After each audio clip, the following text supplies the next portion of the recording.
देखिए, ये मीरापुर में ये ब्राह्मण गढ़ी होती थी कभी। यहाँ पर ब्राह्मणों के ही परिवार रहते थे और ये मंदिर है हमारा। लेकिन मुलायम सिंह यादव जब मुख्यमंत्री उत्तर प्रदेश थे, उनके शासन में मुस्लिम बस्ती बढ़नी प्रारंभ हुई और मुसलमानों ने यहाँ ब्राह्मण परिवार पर अत्याचार करना प्रारंभ किया। और 1989 में इस ब्राह्मण परिवार की एक 10 वर्ष की लड़की और 8 वर्ष के लड़के को मार दिया, उसका कत्ल करके यही तालाब में फेंक दिया और आज तक उसका नहीं पता। तो इनके अत्याचारों से पीड़ित होकर के ब्राह्मण परिवार जितने भी थे यहां से उसी प्रकार से पलायन कर गए, जिस प्रकार से कश्मीर या मेवात के क्षेत्र में पलायन कर गए। तो यहाँ 35-36 वर्ष से कोई पूजा भी नहीं हो रही थी, क्योंकि यदि कोई पूजा करने आए भी तो फिर यहाँ की जो मुस्लिम बस्ती है वो उनको परेशान करती, तो यहाँ पर कोई पूजा करने नहीं आता था।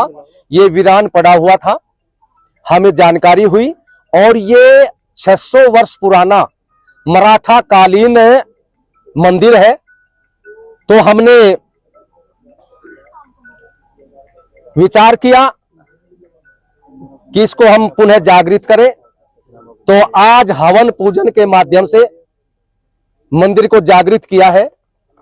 और मैं मुख्यमंत्री योगी आदित्यनाथ जी से भी कहना चाहूंगा कि जैसे उन्होंने संभल आदि कई स्थानों पर हिंदुओं के मंदिरों को या उनके और भी पूजा स्थलों को जो मुस्लिम बस्ती में थे, उनके कब्जे में थे, कब्जा मुक्त कराया है।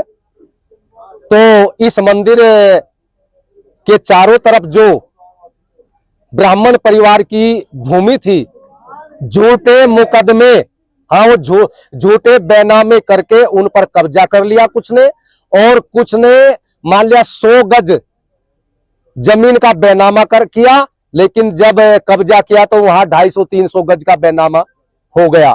तो इसके लिए मैं मुख्यमंत्री योगी आदित्यनाथ जी से भी कहना चाहूंगा और यहाँ के डीएम साहब को, एसपी साहब को भी कहना चाहूंगा कि जितने भी बैनामे हैं सबके बैनामे जांच होने चाहिए और जिन्होंने झूठे बैनामे किए हैं उनसे मुक्त कराए, और जिन्होंने कब्जा कर लिया बिना उसी के, वो भी कब्जा मुक्त भूमि हो और इस ब्राह्मण परिवार को वो भूमि दी जाए। महाराज जी, किन लोगों ने कब्जा किया है इस जमीन पे? यहाँ अब कोई भी हिंदू परिवार नहीं रहता, सब मुस्लिम ही परिवार यहाँ पर रहते हैं। और जैसे मुस्लिम परिवार ने कश्मीर से ब्राह्मणों को, हिंदुओं को भगाया, मेवात से भगाया, वही स्थिति इस क्षेत्र की बन गई है। ये सारा अब मुस्लिम बस्ती हो चुकी है। महाराज जी, कब इस मूर्ति की स्थापना की जाएगी दोबारा से, कैसे? देखिए, अब भूमि पूजन भी होगा है, मंदिर का जागरण भी होगा है, और यहाँ अंदर हमारे शिवलिंग है उसकी भी पूजा हो गई है।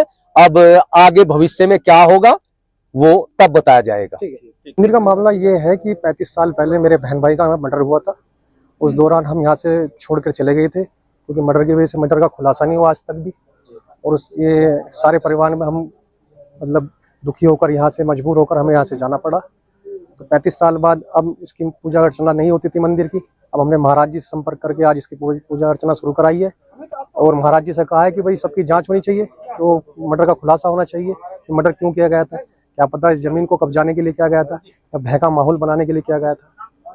तो करीब कितना पुराना ये मंदिर होगा? कब आपने यहाँ से प्लान किया था? क्या कारण प्लान का था? प्लान का कारण तो मैंने बताया आपको, ये मर्डर का प्लान था। जो मेरे बहन भाई का मर्डर हुआ था उसके बाद हमसे यहाँ से मजबूरन हमें यहाँ से जाना पड़ा और हिंदू बस्ती में हम जाकर रहे। करीब कितना पुराना ये मंदिर होगा? ये 600 साल पुराना मंदिर है। तो अब प्रशासन से हमारी मांग है कि इसकी जांच होनी चाहिए, मेरे बहन भाई का मर्डर क्यों हुआ था और मर्डर क्या पता इस भूमि को कब्जाने के लिए हुआ था। तो प्रशासन से हम मांग करते हैं कि जांच होनी चाहिए और जिन जिन पर ये उन्होंने यहाँ पर बैनामे कराए हैं उनकी जांच होनी चाहिए कि किस किस के पास ही मंदिर की देख रेख कैसे होती है? जैसे आपने बताया कि मंदिर की देखरेख कभी कभी मैं ही आता था कि दिवाली पर, होली पर उसके आगे पूजा करता था। मेरे परिवार के लोग आते थे, वे करते थे। पूर्ण रूप से इसकी पूजा नहीं होती थी। आज ये हवन महाराज जी के द्वारा हुआ है।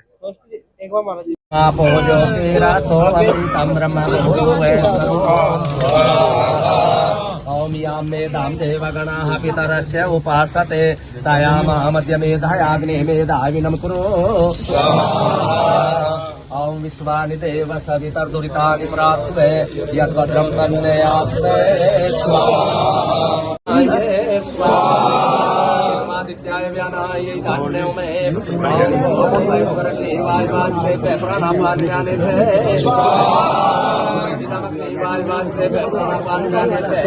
अध्यात्मजुहुराण में नोवो इष्टान्ते नमोक्ति में विदे में अब आप लोग पीछे स्थान ग्रहण कर लें और दूसरे सज्जन आ जाए। अंगीर से धान्यों में